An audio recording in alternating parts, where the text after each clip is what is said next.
maybe even these bunch of people, like I say, really fucking good players, just not. Bro, how am I supposed to make any sense of like this? Like, he didn't refer to the graph, we'll call it, at any point for the last like 5 minutes. So now I look back at it and he's trying to draw on it and it makes zero sense again. How am I supposed to follow this? Good enough for Jesus Christ. Maybe they will find their way here. Arthas video? I could finish watching the Arthas video. I've got it up somewhere still, I think, maybe. No, actually, I think I closed it. YouTube, let's bring it back then. I'll watch this, then I'll head off, I think. Of fortune on this road to Wolfers. I'm betting my... Oh, right, okay, so I'll elaborate from where we got to last night before I stopped this to watch the WoW guys. Essentially, he was saying that, okay, this is a graph that made sense at one point in time and it no longer does. He thinks that there's this enormous gap between us and second, which I kind of explained that it doesn't really work that way, that it's very, very murky between first and second, and there's like this big area where people can over and underperform at any given time because of the nature of Savage progression in this game. It's not as cut and dry as like we're the best and there's no competition, because that's definitely not the case. My money on TPS. I'm betting my money on TPS. Who the fuck wouldn't? You know what I mean? Who is gonna be the second? Is there gonna be a second team? Is there gonna be a third team? I will say, right, if you got 3 teams, then the world race is fun. If it is this close, the world first race scene is gonna be fun. Now, Final Fantasy 14 doesn't have it. Final Fantasy 14 does not have it. Okay? Sadly, Final Fantasy 14 does not have it. That's the problem. The thing is, it does. It's just, it's inconsistent. It's there and then it's not, because of that over and under performance nature that I was talking about, right? With Savage tiers being so short, it's so fucking easy to brick your progression. And also, a lot of this that he's basing this off of is like the one-time event of T. And that kind of happened the way it did for a bunch of different reasons. We won by 4 days. I think had Entropy not had the problems that they had, it would have been maybe 2 or 3, which is still a pretty significant amount, but not nearly the 4 days that we had. But even then, right, like I'm pretty sure there were other competing JP teams who just stopped once they lost. This is something that a lot of people don't know, but there's a lot of JP teams out there who will form just for the sake of competing, and then if they lose, they disband. The, what do you call them?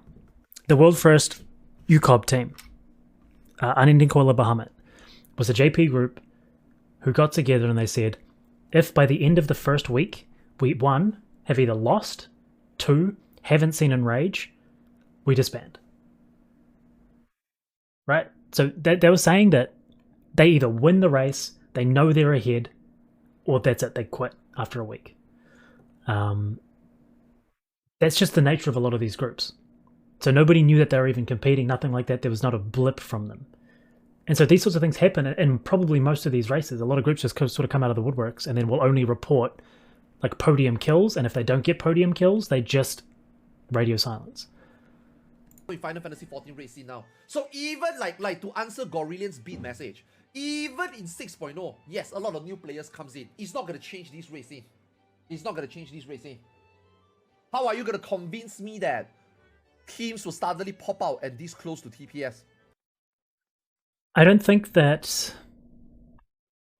it's going to necessarily be new players that are going to be fundamentally changing like the layout of the World First race scene. I think that it's going to be a resurgence in the game, bringing existing known players back. And a really good example of this is the recruitment post I saw today, where essentially a bunch of the guys that I did gate progress with, like Klops, Fold, Sill, Solitary, etc., they are competing again. They're going for World First again, right? And it's just that boom in the game's popularity that's sort of brought them back, right? So that will change the dynamic of it a bit. It's not all these new people joining the game, these new super competitive people, because to get to that point, it takes time. It's like you can't just... It would be like me going to WoW because it has a good expansion, and then people saying, oh, he's a good player in Final Fantasy, he's going to, come in and compete in the world first race in WoW. It doesn't work that way, right? I have to actually get good at the game first and actually be a very solid player. There is an immediate transferability of those skills. And I don't know if with zero like new content coming out, those skills can be properly refined by Endwalker. Maybe they can, but it would be really tough. They would have to be committing super fucking hard like now. I mean, we just based on the last 5 years, that it just isn't anyone, right? Who the fuck is gonna emerge? What, WoW players? I mean, if Max team went from where they are now all the way to Endwalker and they are polished, prepared by the time I assume 9.1 is not out, and let's just say they really wanna go for it, maybe. But then again, we will have to see, right? You know, now they are just progging for fun. Now they are not here to prove a point. Now they are not here to be the best. Now they are just enjoying the game. Who knows? Maybe the next 3 months later, mentality will change. Maybe the next 3 months later, they will try to take the next step. Maybe the next 3 months later, they will try to push for it. Who knows? So a lot of these guys have, I think, the drive and the mentality to be really fucking good at it, as shown by how successful they are in WoW. But to be competitive, you have to have that drive here, right? You can't just say, oh, I'm really good at WoW, therefore that means that I'm going to eventually be really good at Final Fantasy XIV. You don't just get good at things by not being interested in them. You have to really be committed. At least that's what I've found. The people who are the best at this game are the people who care the most about it, right? You can have people who are fucking gods at other games. You can have people who are naturally incredibly good, but if they don't actually put in the work, they're just going to end up being mediocre. We wouldn't know. Nobody should pressure them. They should enjoy the game they want. We shouldn't be expecting that. But in our own Final Fantasy XIV community, nobody is here. So let's just say 6.0, there's another frosty road to World First. All we are going to watch is this. We are going to watch good quality players again, okay? I want to reiterate. But I am by no means saying that people in here are bad or trash. These are great players. These are above average players. These are not the best player. These players are good, very hardcore, but these players are not good enough to be here. These players are not good enough to be here.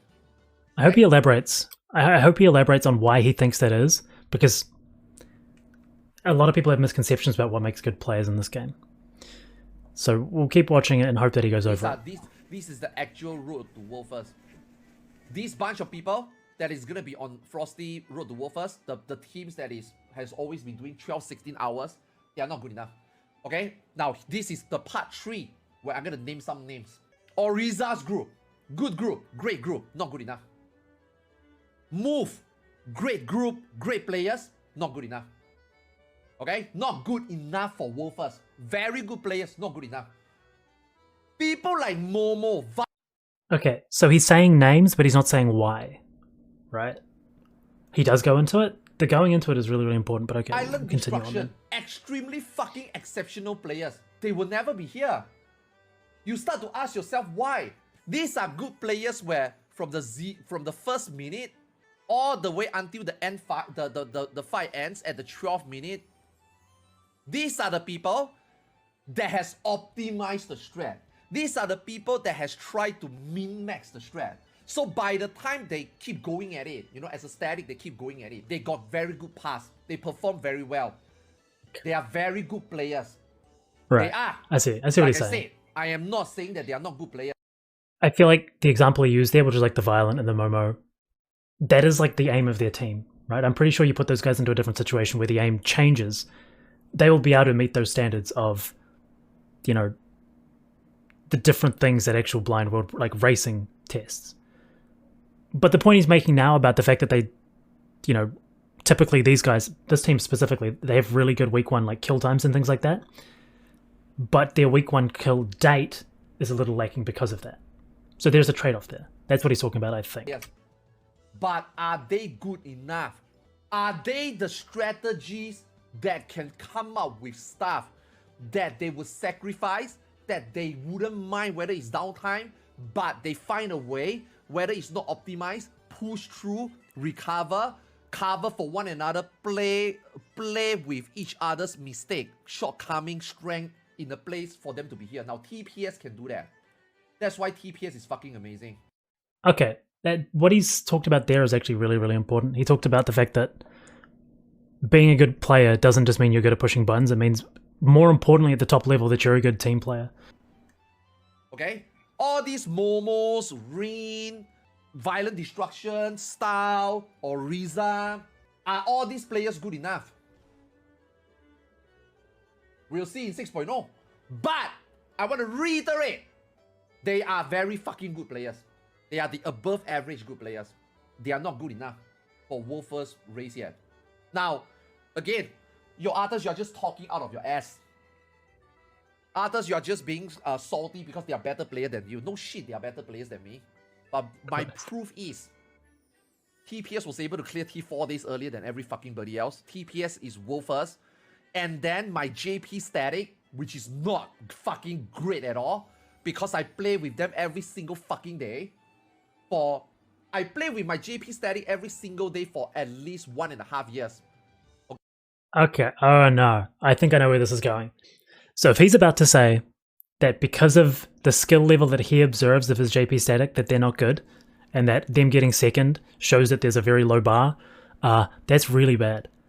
That means that one, his interpretation of the team is probably very, very jaded. Two, he probably has a poor understanding of the actual skills that are tested in blind progression. And three, it also means that when he's not there, they do better. So, okay, leading up to Gaia. Okay, I play with them every single day. I can tell you, those are mediocre. Those are yeah, okay, it's exactly what I thought. Best. And they went to get world second. Are you fucking kidding me, guys? Are you guys even trying? Is this really the depth of our racer skills that my JP static can get world second? Are you guys for fucking real? I mean, I feel very happy for them. So yeah, I don't know his history with this group or anything like that, but I mean, there's a good chance that he's probably got a logical explanation for why he said what he just said. But the initial take that I get from what he just said is that he's misunderstanding things on a pretty fundamental level when it comes to what it actually takes to do well in blind progression. But I'm just saying, man, my JP statics are not great enough, man. They are just, these are proofs. I'm seeing it firsthand. And obviously the results is there. If you just go back to watch all those world rankings, the results is there. I'm not fabricating, the results is there. I play with all these players. You know what I mean? Again, man, this specific segment, I most likely will put it on YouTube. Right? I'm not gonna pretend and delete this VOD and just to like escape the wrath of the players who listen to this or the fans of those players. I'm just speaking facts. I'm just being super subjective. I'm just evaluating the situation for you. At the same... What? Did you just say he's just looking at the facts and being super subjective? Yeah, yes you are. I would love to take this opportunity to welcome all raiders to challenge them. Trust me, TPS wants to be challenged. Trust me. What is a champion without competitor? Or even these people, maybe even this bunch of people, like I say, really fucking good players, just not... Bro, how am I supposed to make any sense of like this? Like, he didn't refer to the graph, we'll call it, at any point for the last like 5 minutes. So now I look back at it and he's trying to draw on it and it makes zero sense again. How am I supposed to follow this? Good enough for World Jesus Race. Christ. Maybe they will find their way here. Actual road to World First scene. There's a Do few you ways. think that gap will be filled when the new expansion comes? I hope so. Right now, a lot of teams are not really raiding yet, except for Max team that is raiding for fun. Not really raiding for racing. They are just raiding for fun. At the moment, at the moment, there's no reason to believe that there are any team that is really behind the scene, sitting at the round table like, guys, listen, 6.0 is round the corner. Because you don't need to do that because the amount of preparation you need to do is significantly lower than any other game, right? The World First races, like, people love the fact that it's so accessible. The only thing you need to do is learn how to be good as a team and be at your best individually. And those things do not need to be done. I mean, I think if you're looking to be the best, you should be doing that 2 years ago. But groups have shown before that they can win and compete at the top level with very little investment outside of like the starting sort of boot camp that you do. This time we're gonna make TPS have a run of their money. Sorry, I mean time investment, not money investment, because those are two very different things. This time we're gonna beat them. No, I don't think there's any team out there that is having this discussion. Whereas TPS is probably already preparing for the next raid tier already. They have their laws and orders done. They have their preparation done. They know who is going to do what. They know who is going to be in there. They all played together for at least 3 raids together already. They are fucking ready already. I don't think anybody else is even remotely ready. That's why there's also another possibility. This one, I talked about it on stream earlier. And I think Max also talked about it on Mock Talk. Now, there's another possibility. There's also another outcome. Okay, there's also another outcome. Outcome Does that B. we get worse? Okay, this is outcome B. Same. Road to I get the feeling it's going to be the other possibility is we stream and make it easier for other people. Just now, remember I say those teams that were very good players but not good enough, they were here, right? And then we have TPS that is here, right? Now there's another outcome. Now, just one outcome would be randomly from nowhere, suddenly a few groups come in and fill this void. Okay, this is the void. This is the void, okay? This is the void that needs to be filled. It's It's already looking garbage. It's already looking bad. This is the void that needs to be filled so that Final Fantasy 14 will Why couldn't he just plot this on like a straight line? Why does it finally get an actual road to world first? Okay, this is the void, right? TPS is here, the rest is here. There's only 2 ways. Number 1, random groups come in and fill this void. From where? From World of Warcraft? I'm not sure. From current Final Fantasy 14 group? I'm not sure. Random JP group? I'm not sure. Somewhere, from nowhere, somebody to fill this void. So, in this scenario he's talking about where we were apparently significantly better than everyone else, which is not the case, those things are already incredibly likely that new teams will come out of the woodwork and be very strong and competitive, right? That is incredibly likely. That is probably the most likely result. There are a few known teams that are also very competitive, but odds are that there's going to be new teams showing up as well who are going to be really good. Or number 2, particularly JP this groups. Bunch of players that we know, the knowns. These are the unknowns. The knowns, like I said, right? Wasn't there a JP team that snatched E8? Yeah, so I can talk a bit about that. I talked a little bit about it yesterday, actually, but essentially with the E8 thing, I feel like that was the least, like, overall, not just my team, but everyone did a very, very bad job of progging that fight. Like, you had people who smoked the mechanics, failed the DPS check. You had people who smoked the mechanics and the DPS check, but had really, really bad execution and consistency. You had people that made really poor prog decisions, which completely fucked them. All those sorts of things, right?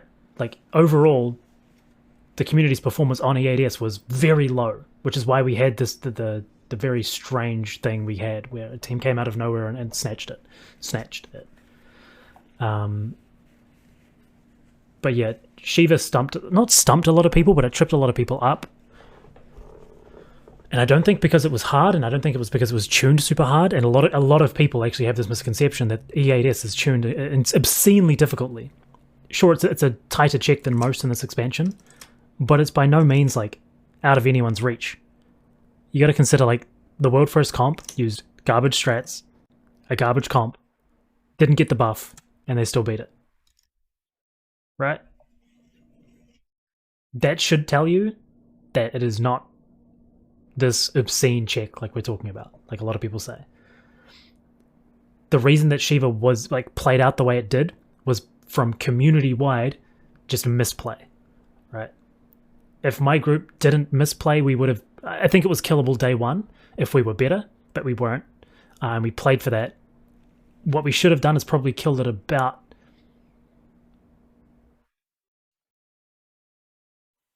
5-6 hours before World First happened. Yeah. The other groups, right? Like Reen, like Momo, like Oriza, they will have to fill this group. They will have to fill this void. Right? They are good. They are not good enough. They will fill this void. They can definitely be there. I give you an example.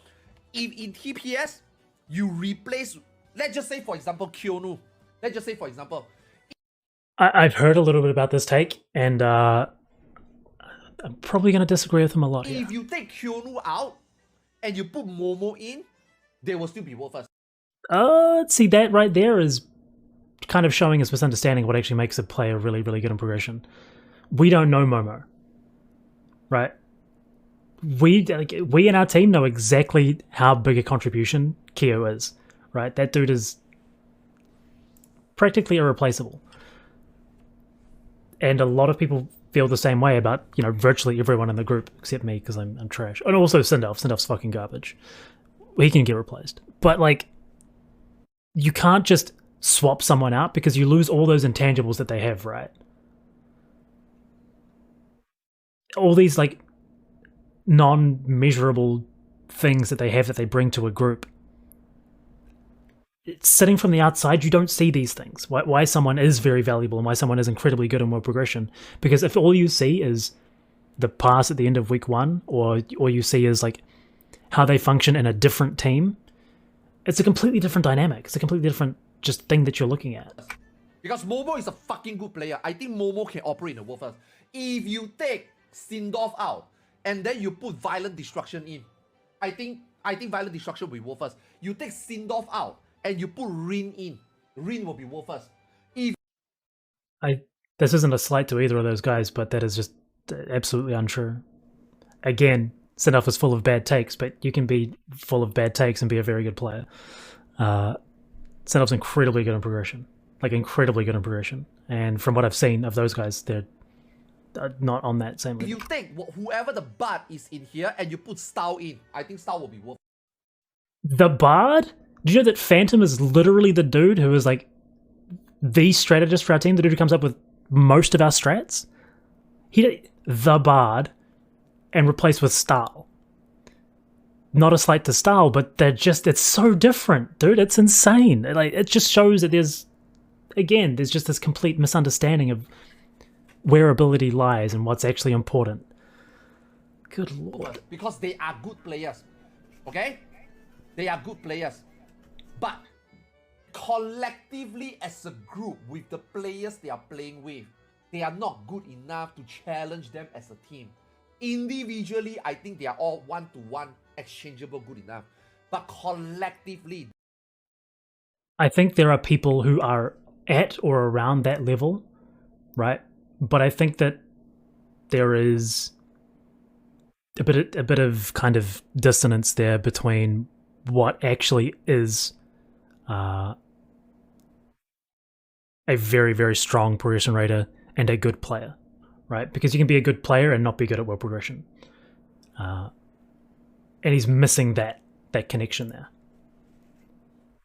These groups are not anywhere close. So either these groups need to step up and be better, change the way they play, change the way they think, and change the way they somehow tackle this. Maybe they'll fill the void. Or also keep in mind that the only person of all of those that I've played with in a progression sense was Stahl, and that was not a hardcore group. So my opinions of most of them are just from watching streams and things like that, but it's just not. It's not comparable. Or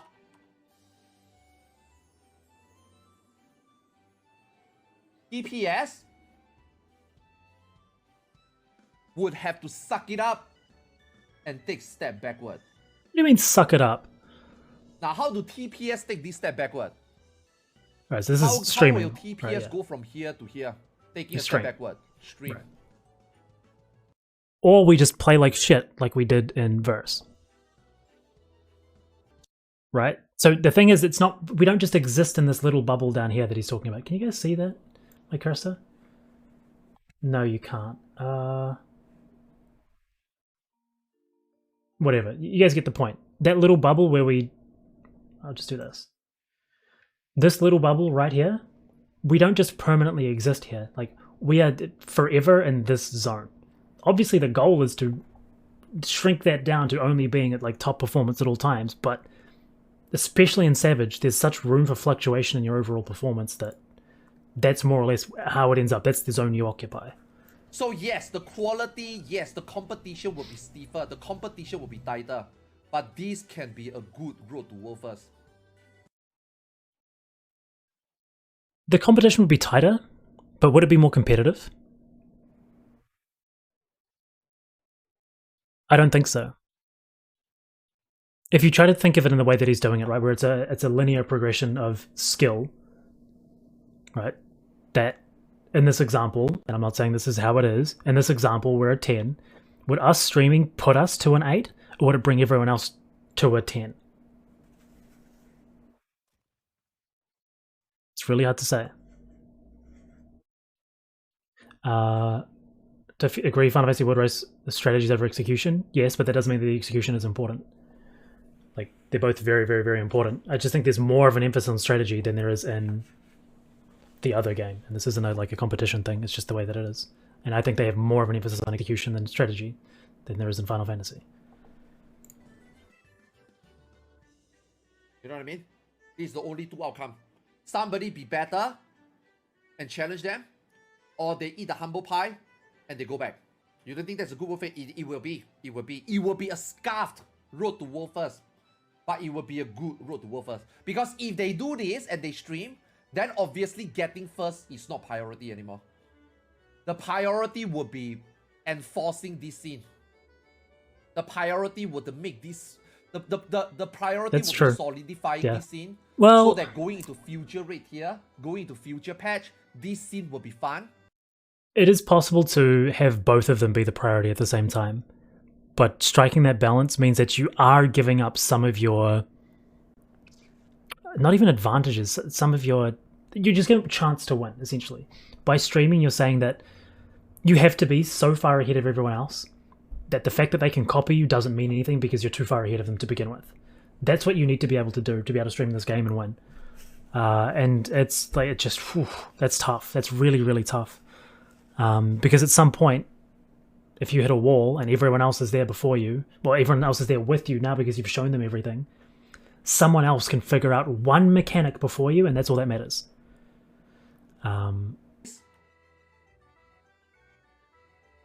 By doing this, they will then bring this group here. You know, you guys understand what I'm trying to do? You guys understand what I'm trying to say? You guys understand what I'm trying to say? By going back, it might not be a better world race scene, yes. So I think I tuned into the stream around when he was jumping in the gold saucer later. Forward. You know what I mean? But again, oops, fuck, I skipped. you would think that is this group gonna go in or is this group gonna go in? It doesn't fucking matter. It's up to them and it's not our problem. But what I'm just trying to illustrate, my whole point here, what I'm trying to do is just to illustrate to you the current Final Fantasy XIV world race scene. Because nobody ever talks about it. Nobody ever talks about it. It's funny. It's funny. You would think that, I mean, maybe Sfia talk about it on his stream, right? I don't know. You would think, right? You would think the players who were in the road to World First team will come out at some point and tell you guys the situation because they are in it. But nobody ever talks about it. Wait, what are we talking about here? Which situation are we not talking about?